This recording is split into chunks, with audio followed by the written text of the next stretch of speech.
পশ্চিমবঙ্গে বিজেপির সরকার আসার পর থেকেই ভয়ে কাঁপছে বাংলাদেশ। নির্বাচনের আগেই আপনাদের বলেছিলাম যে ওপার বাংলার কড়া নজর রয়েছে, এপারে ঠিক কি হয় সেদিকে।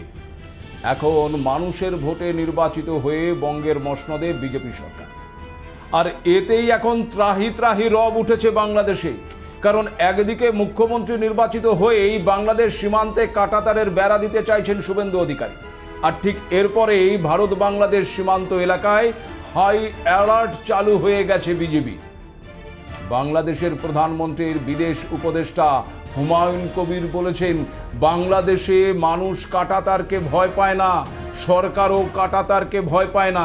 কিন্তু এক্ষেত্রে ভয় পাওয়ার প্রশ্ন আসছে কেন? তাহলে কি ঠাকুর ঘরে কেড়ে আমি তো কলা খাইনির মতন বিষয়? কেনই বা বাংলাদেশের অভ্যন্তরে এক কাট্টা হচ্ছে ওই ইসলামিক কট্টরপন্থী দলগুলো? সে দেশের ইসলামী ঐক্য জোট দিবা স্বপ্ন দেখছে দিল্লির বুকে নাকি তারা কালেমার পতাকা উড়াবে। আবার সে দেশের আজাদি আন্দোলনের নেতা হুঁশিয়ারি দিচ্ছেন যে বাংলাদেশ জেগে উঠলে ভারত নাকি ছিন্ন ভিন্ন হয়ে যাবে, সেভেন সিস্টার তারা দখল করে নেবে। যেন সবটাই ওই মামার বাড়ির মুরকি। বাংলায় বিজেপি আশায় কি ওই জামাতে ইসলামের সীমান্ত রাজনীতি ধাক্কা খেতে চলেছে? সে কারণেই এই হুঙ্কার দিচ্ছে বাংলাদেশের ওই মৌলবাদী সংগঠনগুলো। নমস্কার, আপনারা দেখতে শুরু করেছেন এডিটার্স ডায়েরি। আমি ভাস্কর দত্ত আরও একটি নতুন এপিসোডে আপনাদেরকে স্বাগত জানাই।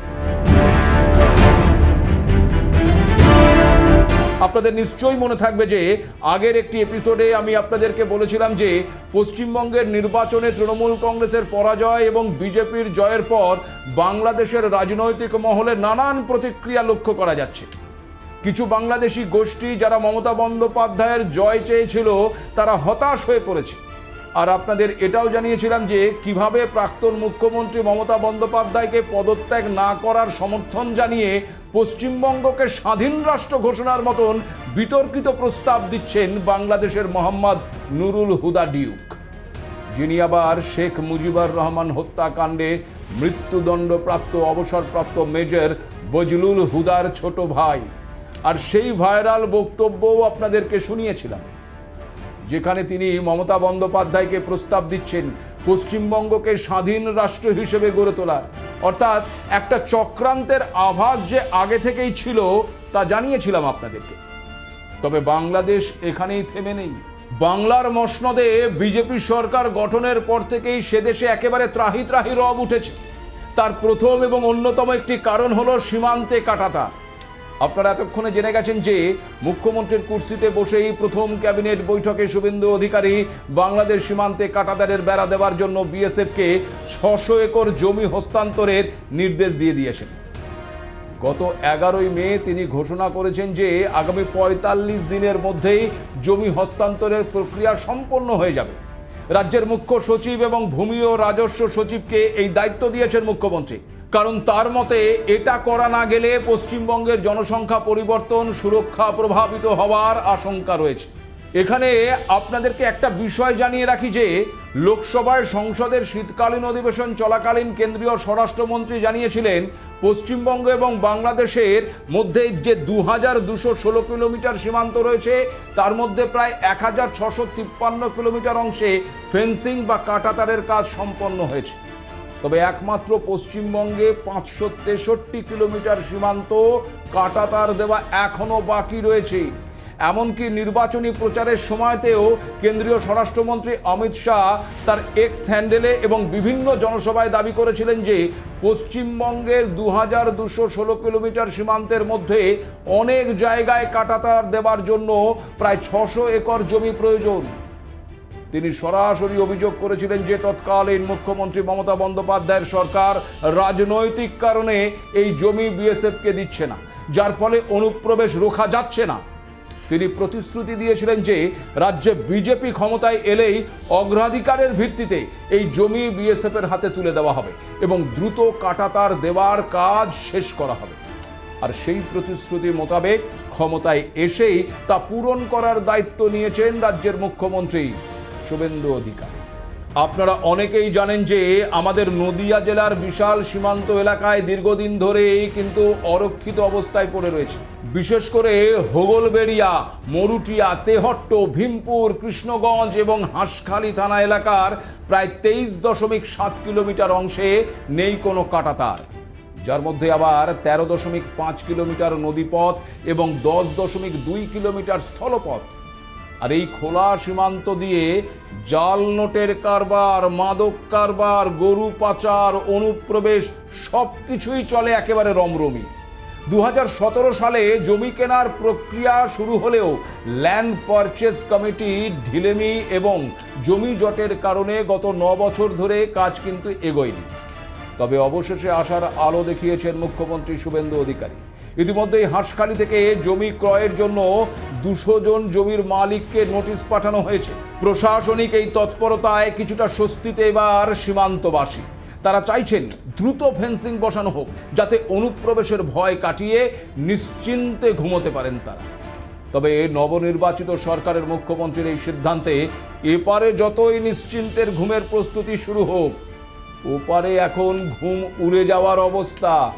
বাংলাদেশের স্বরাষ্ট্র মন্ত্রক সূত্রে খবর, সীমান্তে কাঁটাতারের জন্য জমির অনুমোদনের সিদ্ধান্তের পরেই ভারত বাংলাদেশ সীমান্ত এলাকায় বিজেপিকে হাই অ্যালার্টে রাখা হয়েছে। কিন্তু প্রশ্ন হচ্ছে কেন এই হাই অ্যালার্ট? দেখুন, এর নেপথ্যে মূলত এক নয় বরং একাধিক কারণ রয়েছে। প্রথমত, পশ্চিমবঙ্গের নতুন বিজেপি সরকার দায়িত্ব নেওয়ার পর থেকেই অবৈধ অনুপ্রবেশ বন্ধে জিরো টলারেন্স নীতি গ্রহণ করেছে, যে কারণে বাংলাদেশের আশঙ্কা সীমান্তে কাঁটাতার দেওয়ার কাজ সম্পন্ন হলে অনুপ্রবেশকারীদের নতুন করে পুশব্যাক করার বা বাংলাদেশে ফেরত পাঠানোর প্রক্রিয়া জোরদার হতে পারে। আর এই ধরনের পরিস্থিতি ঠেকাতেই ওই বিজিবিকে সর্বোচ্চ সতর্ক থাকতে বলা হয়েছে। দ্বিতীয়ত, পশ্চিমবঙ্গের ক্যাবিনেট বিএসএফকে কাঁটাতারের জন্য জমি হস্তান্তরের যে 45 দিনের ডেডলাইন দিয়েছে, তার ফলে সীমান্তে নির্মাণ কাজ এবং বিএসএফের তৎপরতা বহুগুণ বেড়ে গেছে। আন্তর্জাতিক সীমান্ত আইন অনুযায়ী জিরো লাইনের নির্দিষ্ট দূরত্বের মধ্যে কোনো স্থানীয় নির্মাণ নিয়ে বিজিবি এবং বিএসএফের মধ্যে প্রায় বিরোধ তৈরি হয়। ফলে নতুন করে বড় মাপের নির্মাণ কাজের সময় যাতে কোনো সংঘাত না ঘটে, তার জন্যই এই বাড়তি সতর্কতা বলে মনে করা হচ্ছে। আর তৃতীয়ত, বড় কোনো দাঙ্গা বা গোলযোগের ফলে সীমান্ত দিয়ে ব্যাপক হারে লোকজনের যাতায়াত বা বিশৃঙ্খলা রুখতে বিজিবিকে প্রস্তুত রাখা হয়েছে। বাংলাদেশের প্রধানমন্ত্রী তারেক রহমানের বিদেশ মন্ত্রকের উপদেষ্টা হুমায়ুন কবির ঢাকায় জানিয়েছেন, তারা ভারতের এই প্রশাসনিক গতিবিধি নিবিড়ভাবে পর্যবেক্ষণ করছেন। তার মতে, কাঁটাতার দিয়ে বাংলাদেশের মতন দেশকে এখন ভয় দেখানোর মতন কোনো সুযোগ নেই। বাংলাদেশের মানুষ কাঁটাতারকে ভয় পায় না, বাংলাদেশের সরকারও কাঁটাতারকে ভয় পায় না। কিন্তু প্রশ্ন হচ্ছে, এক্ষেত্রে ওই ভয় পাওয়ার প্রশ্নটা আসছে কোথা থেকে? তাহলে কি ওই ঠাকুর ঘরে কেড়ে আমি তো কলা খাইনির মতন বিষয়? কেনই বা ওই বাংলাদেশের অভ্যন্তরে এক কাট্টা হচ্ছে ওই ইসলামিক কট্টরপন্থী দলগুলো? গোপনে গোপনে কি তারা বৃহত্তর ষড়যন্ত্রের ছক কষছে? দেখুন, বিজেপি সরকার বঙ্গে ক্ষমতায় আসার পর থেকেই চাপে পড়েছে কিন্তু বাংলাদেশ। তার মধ্যে কাঁটাতার ইস্যুতে থরহরিকম্প পদ্মাপাড়ের দেশটির। এই বিষয়ে বাংলাদেশের প্রধানমন্ত্রী তারেক রহমানের বিদেশ মন্ত্রকের উপদেষ্টা হুমায়ুন কবির আবার বলেছেন, সীমান্তে মানুষ হত্যা করলে ঢাকা বসে বসে দেখবে না। এখানে আগে যে সমস্ত কাহিনীগুলো দেখেছি, মানুষ অনেক হত্যা করে ফেলা হয়, কাঁটাতার লাগিয়ে আপনি ফেলে রাখবেন, যেগুলো আমরা আগে দেখেছি ওই হাসিনার সময়। ওই নমুনায় তো বর্ডার কোনোদিন আসবে না ইনশাআল্লাহ। কিন্তু প্রশ্ন হচ্ছে, সীমান্তে কাঁটাতার দেওয়ার সঙ্গে সীমান্তে মানুষ হত্যার যোগ কোথায়? নাকি সুকৌশলে এক বড়সড় চক্রান্তের ছক কষছে তারেক রহমানের দেশ? দেখুন, চক্রান্তের কথা আমরা বলছি না, খোলসা করে দিচ্ছেন সে দেশেরই কট্টরপন্থীরাই। ঢাকাতে ফের উঠেছে ভারত বিরোধী স্লোগান, উঠছে ভারত ভাগ করে দেওয়ার দাবি। কিন্তু বঙ্গের সরকার পরিবর্তনে বাংলাদেশের গায়ে এত জ্বালা কেন? সমস্যাটা ঠিক কোথায়? এটাই আপনারাও ভাবছেন তো? দেখুন, এখন সোশ্যাল মিডিয়ার যুগ, কৃত্রিম বুদ্ধিমত্তা বা এআই এর যুগ। ফলে নানা রকম ভিডিও সোশ্যাল মিডিয়ায় কিন্তু ঘুরে বেড়ায়, যা দেখে সত্য মিথ্যা নির্ণয় করাটা আজকাল বেশ জটিল হয়ে দাঁড়িয়েছে। আর সেই ভুয়ো ভিডিওকে সামনে রেখে বাংলাদেশের কিছু কট্টরপন্থী মৌলবাদী ইসলামিক দল দাবি করছে যে বঙ্গে বিজেপি সরকার এসে নাকি সংখ্যালঘুদের ওপর চরম অত্যাচার করা শুরু করেছে। যেমন ইয়েমেন বা বাংলাদেশেরই ভিডিও ছড়িয়ে দিয়ে দাবি করা হচ্ছে মুসলিমদের বাড়িতে নাকি আগুন লাগিয়ে দেওয়া হয়েছে, মাদ্রাসায় নাকি হামলা করা হচ্ছে। আপনাদের জানিয়ে রাখি, ইতিমধ্যেই ঢাকায় বায়তুল মোকাররম জাতীয় মসজিদে ভারত বিরোধী বিক্ষোভ সমাবেশের আয়োজন করা হয়েছিল ইসলামী ঐক্য জোটের পক্ষে। আর সেই সমাবেশে জোটের চেয়ারম্যান মৌলানা আব্দুল কাদির কি বলেছেন জানেন? তিনি বলেছেন দিল্লির বুকে নাকি কালেমার পতাকা উড়বে, সময় এসেছে ভারত নাকি খান খান টুকরো টুকরো হবে, তখন মুসলমানের পতাকা নাকি দিল্লির বুকে উড়বে। এরই সঙ্গে এক ধাপ এগিয়ে বাংলাদেশের সংখ্যালঘুদের ওপর হামলার হুঁশিয়ারি পর্যন্ত দিয়েছেন তিনি, যেন বাংলাদেশের সংখ্যালঘুরা সেখানে খুব শান্তিতে বসবাস করছে, ভাবটা এমনই। আবার মুফতি সাখাওয়াত হোসেন বলেছেন বাংলাদেশের তৌহিদি জনতা যে কোনো মূল্যে ভারতের বিরুদ্ধে লং মার্চ ঘোষণা করবে। আবার জুনায়েদ বিন গুলজার বলেছেন পশ্চিমবঙ্গকে বাংলাদেশে অন্তর্ভুক্ত করার সময় এসেছে। আবার কোনো নেতা বলেছেন ভারতবর্ষকে মুসলমানদের শাসনে নিয়ে আসতে হবে। ভাবুন একবার, কতটা বুকের ভেতর ভয় ধরলে বা ভয় ঢুকলে এসব আবল তাবল বকতে পারে কেউ। এখানেই শেষ নয়, মোহাম্মদ সাকিব নামে এক নেতা আবার বলেছেন বাংলাদেশের ওপর নাকি ভারত নির্ভরশীল। বাংলাদেশকে বলা হয় তিন দিক দিয়ে ভারতে ঘেরা, এটা বাংলাদেশের সবথেকে বড় শক্তি। আমরা ভৌগোলিকভাবে এমন অবস্থানে আছি যেখান থেকে আমরা ভারতের 7 সিস্টারকে স্বাধীন করতে পারি। বাংলাদেশ জেগে উঠলে ভারত নাকি ছিন্নভিন্ন হয়ে যাবে। কিন্তু প্রশ্ন হচ্ছে, ভুয়ো ভিডিও ব্যবহার করে উত্তেজনা বাড়িয়ে আখেরে কি এমন লাভ হচ্ছে বাংলাদেশের ওই কট্টরপন্থী মৌলবাদী দলগুলোর? নাকি বঙ্গে বিজেপি সরকার আসতেই সমস্যায় পড়েছে তারা? না হলে কতটা স্পর্ধা হলে এক শক্তিশালী রাষ্ট্রের বিরুদ্ধে এভাবে লাগাতার ভারত বিদ্বেষের জিগির তোলা যেতে পারে? আর ভিডিও যে ভুয়ো সে কথা তো আমরা বলছি না, খোদ বাংলাদেশের স্বরাষ্ট্রমন্ত্রী সালাউদ্দিন আহমেদি বলেছেন যে অনেক ক্ষেত্রে পুরনো এবং বিভ্রান্তিকর ভিডিও ব্যবহার করে অপপ্রচার চালানো হচ্ছে। এখনো পর্যন্ত এই ধরনের ঘটনায় কোনো সত্যতা পাওয়া যায়নি। তিনি জনগণকে এ ধরনের অপপ্রচারে বিভ্রান্ত না হওয়ার আহ্বানও জানিয়েছেন। তার অভিযোগ, পশ্চিমবঙ্গ নিয়ে বাংলাদেশে উদ্দেশ্য প্রণোদিত অপপ্রচার চালানো হচ্ছে। ফলে একটা বিষয় বুঝতেই পারছেন যে সমস্যাটা আসলে ঠিক কাদের এবং ঠিক কোনখানে। দেখুন, প্রথমত বাংলাদেশের সীমান্ত সংলগ্ন আসনগুলোতে, বিশেষ করে উত্তরবঙ্গ এবং দক্ষিণ পশ্চিম সীমান্ত সংলগ্ন এলাকায় 2026-এর নির্বাচনে জামায়াতে ইসলামী এবং তাদের সমমননা দলগুলো ভালো ফল করায় বিষয়টি কিন্তু স্পষ্ট। এর ফলে ওই সীমান্তের দুই পাশেই আদর্শগত মেরুকরণের তীব্র হয়েছে। ওপারে জামাত আর এপারে বিজেপির শক্ত অবস্থান দুই দেশের কট্টরপন্থীদের মুখোমুখি দাঁড় করিয়ে দিয়েছে। এদিকে গত কয়েক দশক ধরে সীমান্তে জমি হস্তান্তর বা কাটাতারের কাজে যে ধীর গতি ছিল, পশ্চিমবঙ্গে নতুন বিজেপি সরকার আসার পর তা এক ধাক্কায় বদলে গেছে। ক্যাবিনেটের প্রথম বৈঠকেই বিএসএফকে জমি দেওয়ার 45 দিনের মধ্যে যে সময়সীমা নির্ধারণ করা হয়েছে, তা ওই সীমান্ত ঘিরে যে বেআইনি অর্থনীতি বা যাতায়াত চলতো তা যে ধাক্কা খাবে তা বলাই যায়। আর এই পলিটিক্যাল ইকোসিস্টেম ভেঙে যাওয়ায় ভয়ে এখন বাংলাদেশের মৌলবাদী সংগঠনগুলো মারমুখী হয়ে ওঠার চেষ্টা করছে। আর সে কারণেই 7 সিস্টার বা ভারতকে ছিন্ন ভিন্ন করার মতন উস্কানিমূলক বক্তব্য দিয়ে চলেছে। বাংলাদেশের মানুষের ধর্মীয় এবং জাতীয়তাবাদী আবেগ উস্কে দিতে চাইছে তারা বোঝাতে চাইছে যে ভারত কাঁটাতার দিয়ে বাংলাদেশকে বন্দি করতে চাইছে, যার পাল্টা তারা লং মার্চের হুমকি দিচ্ছে। আসলে জামাত বা তাদের অনুসারীরা এই হুঙ্কারের মধ্যে মূলত বাংলাদেশ সরকারের ওপর চাপ সৃষ্টি করতে চাইছে বলেই মনে করা হচ্ছে, যাতে ভারত বাংলাদেশ দ্বিপাক্ষিক আলোচনায় তারা শক্ত অবস্থান নেয়। সব মিলিয়ে বিশেষজ্ঞরা কিন্তু মনে করছেন পশ্চিমবঙ্গের রাজনৈতিক পরিবর্তন এবং সীমান্ত সিল করার দ্রুত সিদ্ধান্ত বাংলাদেশের সীমান্ত কেন্দ্রিক রাজনীতির ভিত একেবারে নাড়িয়ে দিয়েছে।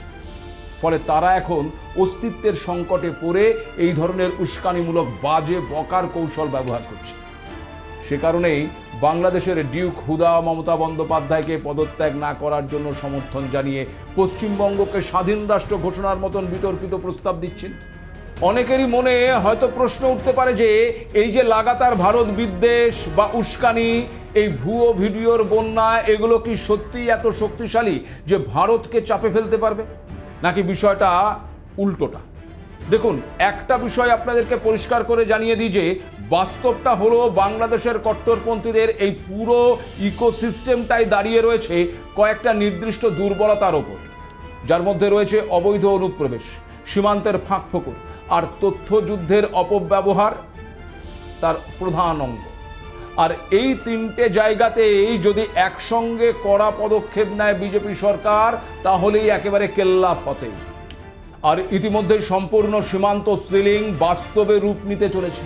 এখন যদি কাঁটাতার, নজরদারি, ড্রোন, স্মার্ট ফেন্সিং এই তিনটে একসঙ্গে কার্যকর হয়, অনুপ্রবেশ তো বন্ধ হবেই, সেই সঙ্গে সীমান্ত কেন্দ্রিক বেআইনি অর্থনীতিও ভেঙে পড়বে। আর এই অর্থনীতির ওপরেই টিকে রয়েছে কিন্তু বাংলাদেশের ওই অনেক কট্টরপন্থী সংগঠন। এরপর রইল ভুয়ো ভিডিও প্রোপাগান্ডা। দেখুন, এসবের বিরুদ্ধে যত দ্রুত ফ্যাক্ট চেক, ডিজিটাল নজরদারি এবং কূটনৈতিক প্রতিবাদ হবে ততই ভালো। তাহলে এই ন্যারেটিভ তৈরি করার খেলাটা বন্ধ হয়ে যাবে, কারণ মিথ্যের আয়ু খুবই কম যদি সত্যি দ্রুত সামনে আসে। আর ভারত যদি একবার স্পষ্ট করে দেয় যে সীমান্ত নিরাপত্তা নিয়ে কোনো আপোষ হবে না এবং প্রতিটি উস্কানির কড়া জবাব যথাযথভাবে দেওয়া হবে, তাহলে রাজনৈতিক চাপ তৈরি হবে ওই ঢাকার ওপরেই। তখন এই কট্টরপন্থী গোষ্ঠীগুলোর জায়গা আরও কিন্তু সংকুচিত হয়ে আসবে। সব মিলিয়ে একটা বিষয় ক্লিয়ার, যে পদ্মা পারে এই ভারত বিদ্বেষ যতটা উচ্চস্বরে শোনা যাচ্ছে, ভেতরে কিন্তু ততটাই ফাঁপা। আর এই ফাঁপা ভিতটাই যদি একবার নেড়ে দেওয়া যায়, তাহলে এই হুঙ্কার এক মুহূর্তের মধ্যে থেমে যাবে। আর সেই দিনটাই কিন্তু আসতে চলেছে আগামী সময়ে। ততদিন যদি তারা শুধরে নিতে পারে নিজেদেরকে, তাহলে ভালো, আর না হলে বাকিটা সময় বলে দেবে তাদেরকে। আজ এ পর্যন্ত, নমস্কার।